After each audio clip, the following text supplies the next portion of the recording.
There's a very important meeting of the Karnataka Cabinet which just got over literally minutes before now. And we were at the Vidhan Sauda, and our two guests who are joining us now at the Tech Today Congress in Bengaluru are two of the star ministers of the new Congress government in Karnataka.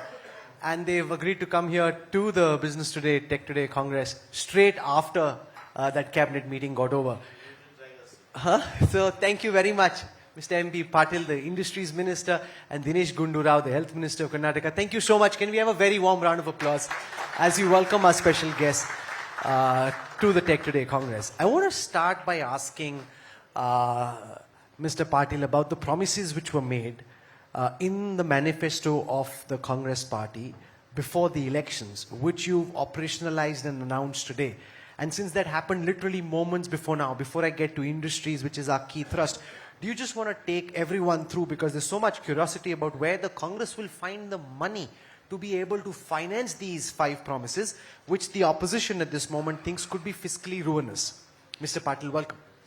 I'll tell you, during 2013, when we had our manifesto, before Siddaramaiah took over as the Chief Minister, we had around 165 promises then.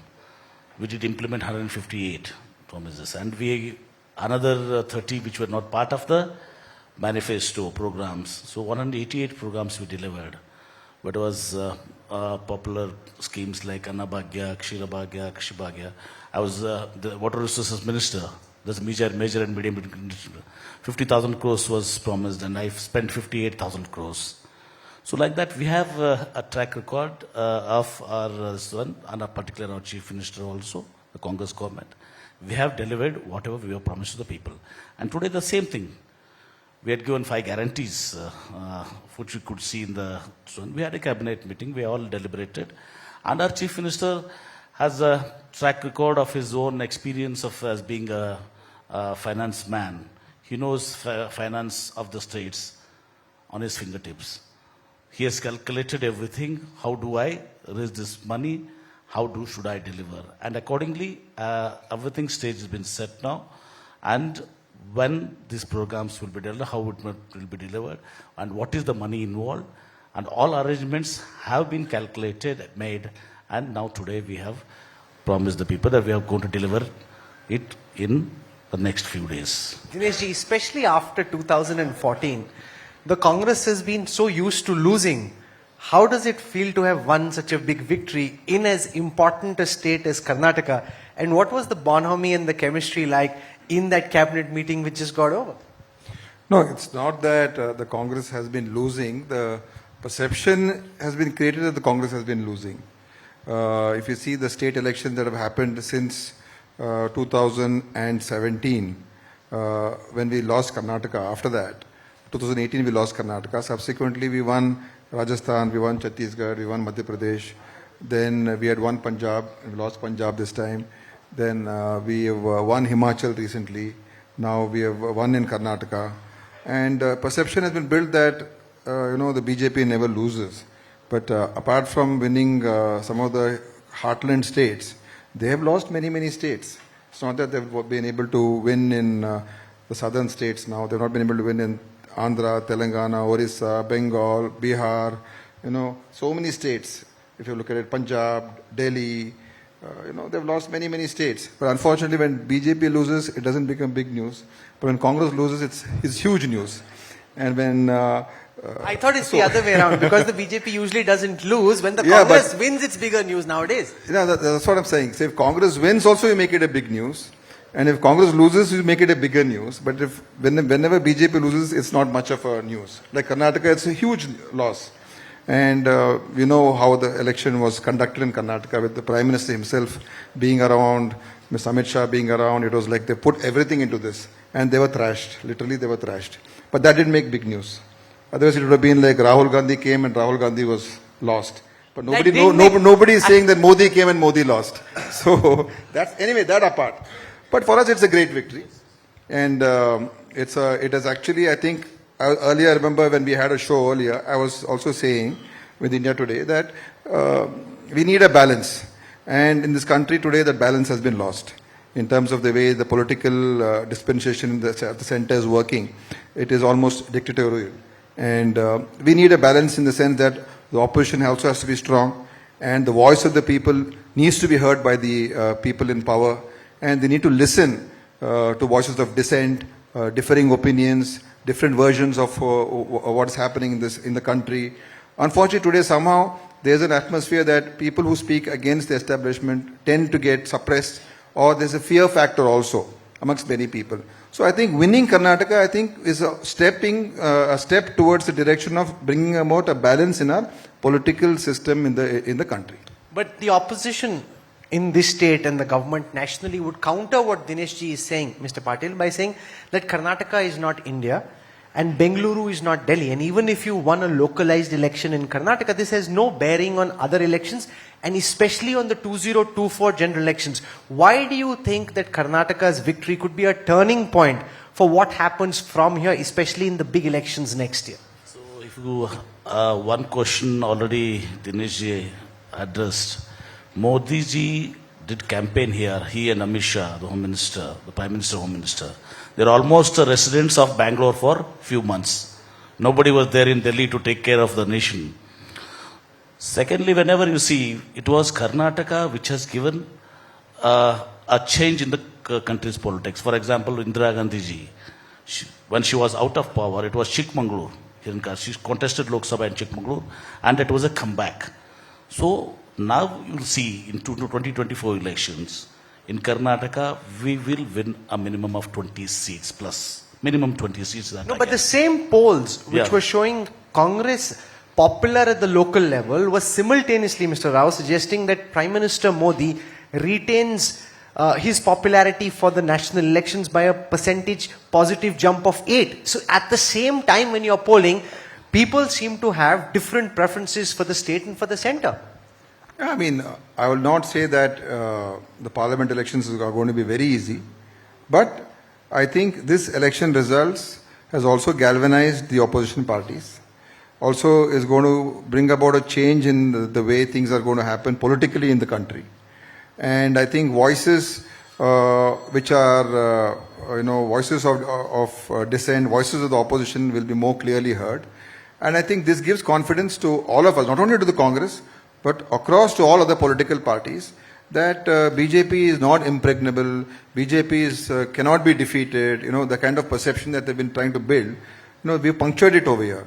So definitely, like what Mr. B Patil said, Lok Sabha is going to be hard, it will be a hard-fought election, no doubt, and it will be more or less just between two political parties. And we are confident that with our performance in the state, and by giving a good government, a clean government, we can also impact the Lok Sabha election. And I think there is a lot of time, another 10 months to go. 10 months is a long time in politics, and I think the whole situation can change. And we are very confident, Karnataka at least, we are going to do very well. And in the southern states, I do not see BJP being able to make any headway in Tamil Nadu, Kerala, Andhra, and even Telangana also. So I think these states can bring about a huge change, I think, for the parliament election. Mr. Patil, the Prime Minister has accused the Congress of trying to buy votes by offering all the freebies, some of which you operationalized in the press conference that just happened this afternoon. But essentially, some calculations done by the Data Intelligence Unit at India Today show that the fiscal deficit of the state of Karnataka could rise from 60,000 currently to 1.14 lakh crore rupees as a consequence of the implementation of your 5 promises. And as a percentage of the GSDP, it could go up from 2.6% to 4.89%, which the Prime Minister and the BJP say might be good for the Congress's finances, but bad for India's finances. See, Rahul, you could go back to 2014. What our Prime Minister, before being a Prime Minister, what all promises they made. He said black money in Switzerland, Kaladan will bring it and give it to everyone in 100 days, 15 lakh rupees, 2 crore employment every year per year. 9 years now, 18 crores employment. And here also, and said even for farmers, their farm income will be double. Dugan ho jata hai aapka. Kuch bhi nahi hua aisa. Neither he could control the essential commodities price, whether it's petrol, diesel, gas cylinder, take it to farmers, fertilizers, anything on this. Neither has unemployment and price rises to the maximum in this government. And if you take, when a Prime Minister says all these things, many freebies have been promised by them also in 2014. 2018, for take the example to Yediyurappa here, Karnataka. When we promised 165 in our manifestos, in programs in the manifesto, we delivered 158. They promised in 2018, 600 promises they made. They could not deliver 48. It was not even 10%. And now when they say these things, didn't they have a manifesto of their own? 23 now also they have a manifesto. You go through their manifesto, how many promises? So why this double standard? When BJP promises something,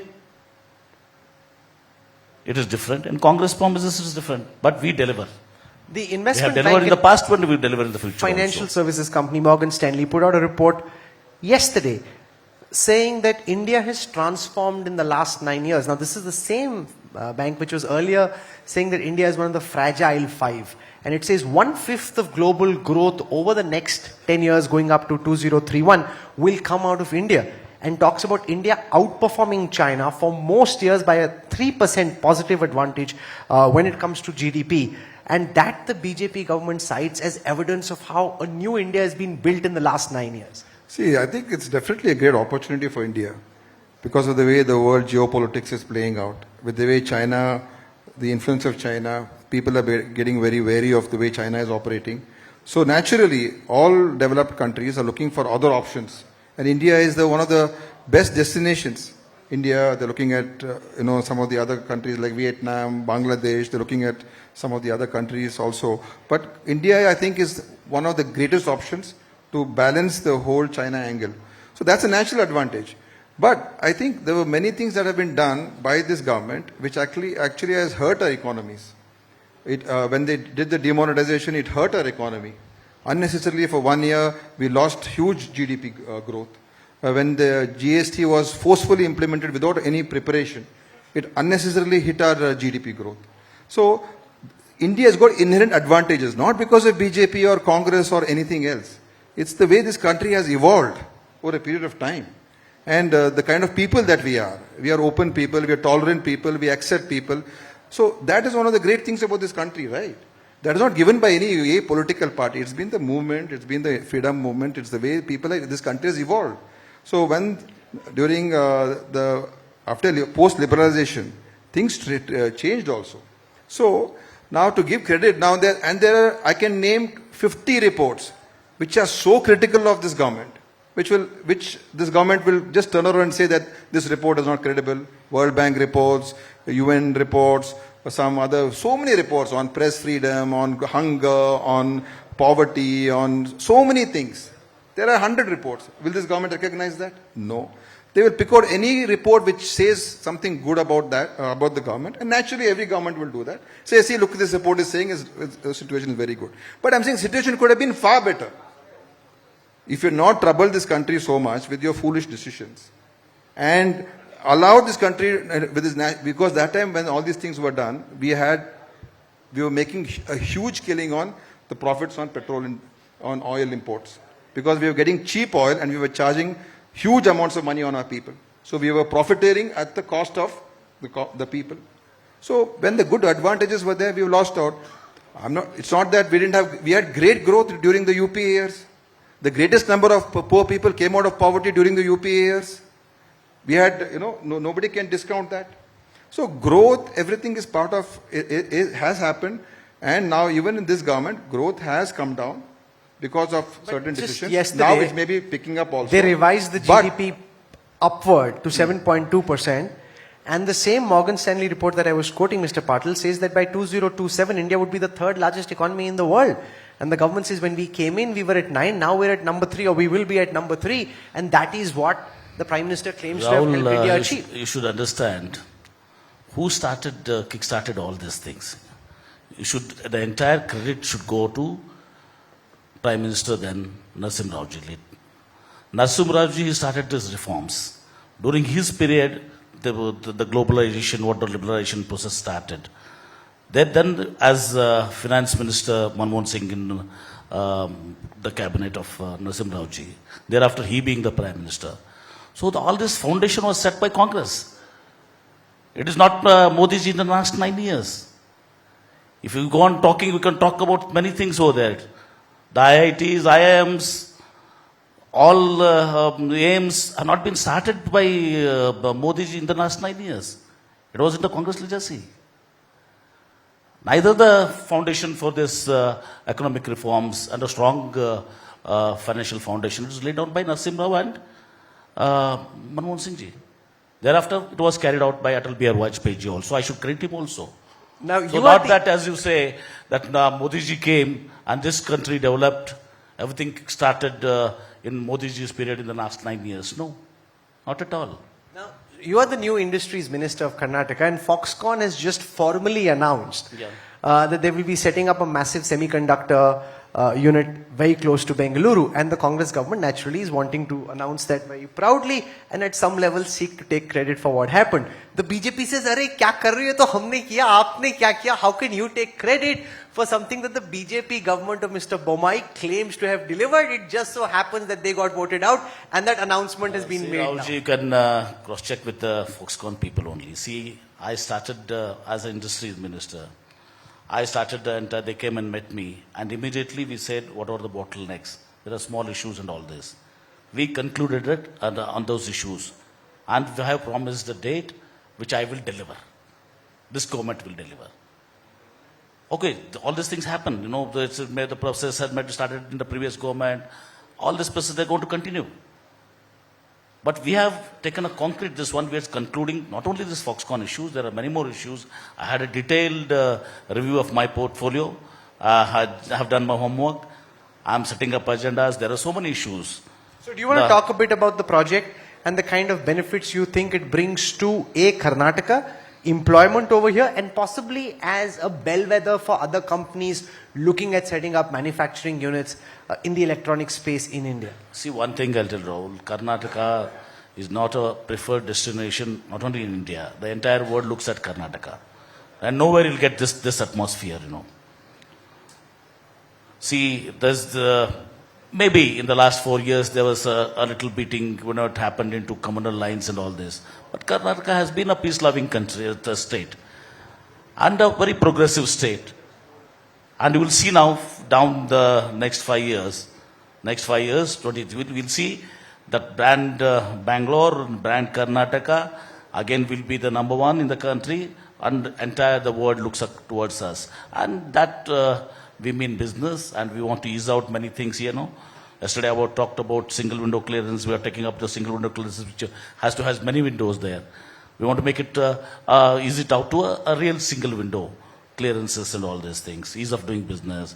There's so many things. We are going to decongest Bangalore also. Beyond Bangalore, we are going to be another thing, so that industries come up in the entire state of Karnataka. So there are so many things. I am heading all the infrastructure ministry also. So major industries and infrastructure, they go hand in hand. We will see that I do work hard, as I worked in my water resources portfolio. Dinesh knows about it, and we will deliver. The entire under chief minister who knows about finances like nobody in this country, and together as a team, we will see Karnataka. See, I do not want to talk about other states. No state can match Karnataka. Mr. Rao, you want to talk a bit about this, how the vision of Karnataka from an economic tech industry perspective is different from the vision that was followed under Chief Minister Bommai and then before that under Chief Minister Yedurappa. How do you see your Karnataka being different, and how do you respond to the concerns that potentially corruption could go up on your watch? No, I think what happened in the last 4 years has been bad for Karnataka, no doubt, because there was no vision for the state. And the corruption levels were so high that even industry also, why industry was not able to establish itself fully in the state was the way the governance was taking place in Karnataka. So and you were also talking about how we will deliver on all our promises. It's all linked, because so much of money was being eaten away by the previous government. I mean, even if we just reduce the corruption, there's so much of funds available for the state's development. And like what Mr. B Patil is saying, is that Karnataka has got inherent advantages, and that need not be claimed by any person or any political party. That's the advantage Bangalore had, because we were the first to, actually you can say Congress did it, because we were the first to liberalize education. Bangalore became the education hub in the 1980s, when we had engineering colleges, medical colleges, diploma colleges. People from all across India used to come and study in Bangalore. Why did Bangalore become an IT hub? Because of that liberal progressive reforms that we had in education. And the city itself has got a great culture. So IT, BT is going to be the mainstay. I think artificial intelligence is coming up in a big way. So I think Bangalore should leverage itself and make itself also as the AI capital of the world, or at least definitely of India it will be. So it should become the AI hub of India. Aerospace is becoming big in Bangalore. So, so there is so much of things happening which are, because of our inherent advantages. So we have to exploit it, bring about ease of doing business, reduce the corruption. To start an industry, it takes almost 2 years. If you come in here to get the land, to get your permissions, to get it kick-started, it's taking 2 years. So I think under Mr. M. B. Patil, who is a very dynamic minister, and with the support of CM, we need to bring that time down. So you can come in and start within, a shortest possible time. So investment-friendly policies, and I think things can look up. It's up to us as people in government, as policy makers, for us to deliver, and we will deliver. I am very confident of that. Okay, we are coming to the end of this conversation, and before I end, I want to ask you this question about the kind of public posturing we saw between Chief Minister Siddaramaiah and Deputy Chief Minister Shiv Kumar after the verdict came out, the race to be Chief Minister, which has now been settled, at least it seems from the outside. A lot of people sitting here would wonder whether it is settled only temporarily, because we are seeing the manner in which both of you are smiling, saying, "Kaun bolega?" Like, who's going to respond to this? Because we are seeing the manner in which Ashok Gehlot ji and Sachin Pilot are slugging it out in the desert in Rajasthan. Is there a fear to the future of this government that at some point in time, what we saw after the verdict, we could see similar posturing of the kind that we are seeing in Rajasthan? Rahul, you were there in the press conference after the arrangement was there, announced. Venugopalji, our AICC General Secretary, organization, he told you the thing. So he is the official swan. So he is told many things, So it is ultimately, we have to go by that. So no worry, it's all the political thing. It's a business conclave. Why do you worry about the political things over here? No, but Congress, ultimately, business conclave. See, whoever comes, the person is not important here. The Congress government here, it will deliver. It will see that it will be industry friendly. And as in past, what we are doing, S.M. Krishna's government also in previously 1999, how they have done it here. And as rightly pointed out, now aerospace also will in a big way. Artificial intelligence is going to take away. We have another young friend, Priyank Karge, whom we know very well. He was having his IT and BT portfolios. He is also a very capable young man who can deliver things, who can think beyond the box. Mr. I want to draw you on this because you quickly look towards Mr. Patil wanting him to answer instead of wanting to answer yourself. But business is about continuity and stability.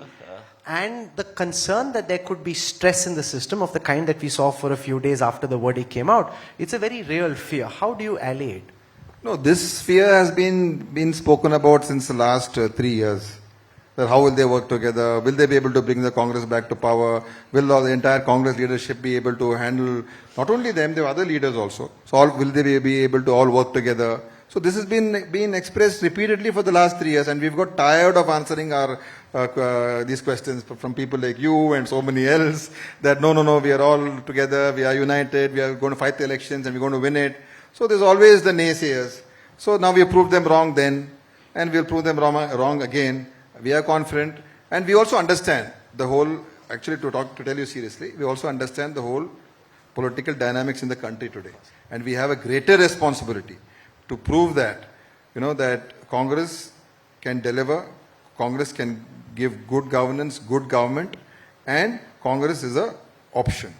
Because unfortunately there's so much of blind belief today that people are not willing to look the other way because they're just sold on certain ideas and minds have become closed. So we need to open up those minds and look at the harsh realities that exist on the ground. And I think the real issues of the people, unfortunately, are not being discussed. We are only talking about issues which do not concern the people. That's what's also happening today. So we understand our My colleague our Sagai role has also. a question for you. Sagai, quickly. Just wait for a mic to come to you, or let me just hop across and give you the mic. 1 second. Here you. Sir, since it is a business conclave, I just want to ask a question about how we are going to improve the infrastructure in Bengaluru. There are several companies which is contemplating to move out of from Bengaluru to other cities, and even other cities like Hyderabad is accommodating. And earlier you had criticized BJP government on infrastructure, especially when the infamous flooding which had happened in the IT corridor. How your government is planning to change this perspective of Bengaluru? No, I think it would have been better if our Bangalore Minister, Deputy CM was here. But of course, what Bangalore requires, it requires a cleaner city. It requires a city that can move faster, meaning transport issues to be solved. And because the environment of Bangalore is great. So we need to reduce the pollution in the city. So those are the important things. And infrastructure, like you said, roads and all those things people know. But the main important part is how do we execute the works. So I have seen, because I've been MLA here, the amount of wastage that takes place or in our contracts. So we need to see that the quality of work and also the execution of the work and reduce the wastage and have a vision. We need to have a vision for not only Bangalore, but how Bangalore is going to grow across because of the satellite towns. Bangalore is growing north, Bangalore is growing towards Mysore. So how do we manage the growth? Better vision, better planning. And one of the things that Bangalore requires at the earliest is the peripheral ring road. So we've been talking about it for the last many years now. So that is something that we need to see that it's done. So those are the priorities: peripheral ring road, cleaner city, garbage management, waste management, and transportation. I think if you do that, Bangalore can take care of itself because it's got a dynamic culture on its own. It can run. I can add up to what my friend Dinesh told you. See, one is we have a minister, Bangalore Development Minister, who is our Deputy Chief Minister, D.K. Shivkumar.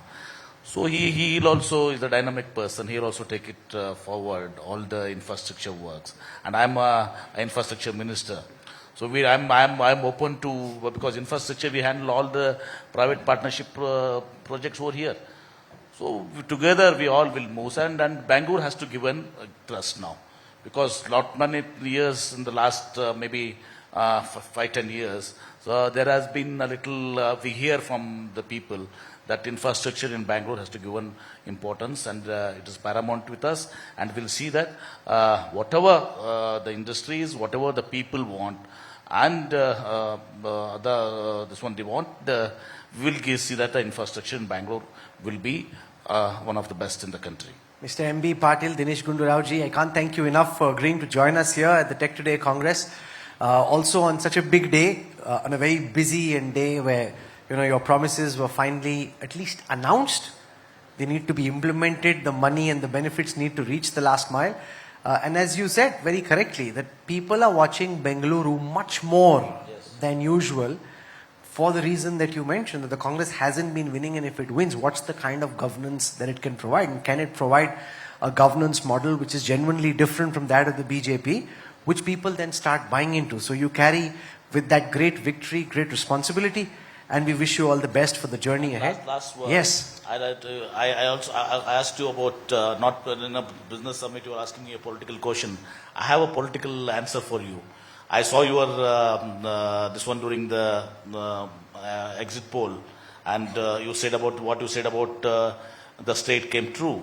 But at least I'll tell you, you're going to be proved wrong in the parliament things, And take it from me, we are going to win more than 20 seats. Okay, from a Congress perspective, we wish you all the best. From a polling perspective, we'll stick to the sanctity of our poll, and that's very important for us. But you are two stars of this big victory, Mr. Patil, especially, getting a part of that Lingayat vote bank of the BJP to move away is a very major achievement. Is it sustainable? Can it get replicated? Is it a one-off? A lot of that will get known as you get an opportunity to implement the vision that you just spoke about. I want to thank you, Dinesh, Gundu Rao and Mr. Patil for joining us here at the Tech Today Congress. Thank you very much. Really appreciate this. Thank you.